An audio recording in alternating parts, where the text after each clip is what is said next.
Ang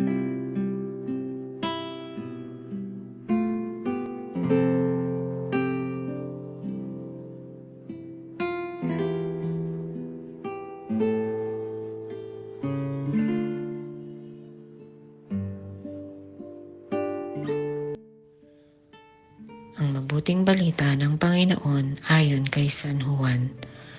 Noong panahong iyon, sinabi ni Jesus, "Ako ang mabuting pastol." Iniaalay ng mabuting pastol ang kanyang buhay para sa mga tupa. Ang upahan ay tumatakas kapag nakikitang dumarating ang asong gubat. Iniiwan niya ang mga tupa, palibhasay hindi siya pastol at hindi kanya ang mga tupa.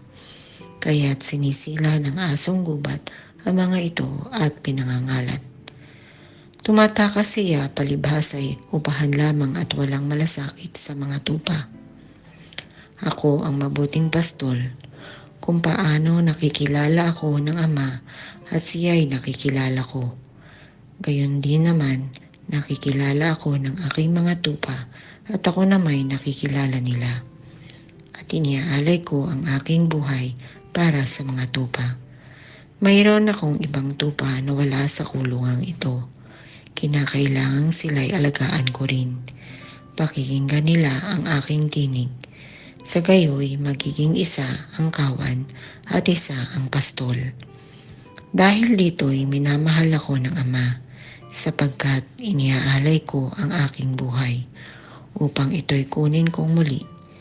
Walang makakakuha nito sa akin, kusa ko itong ibinibigay.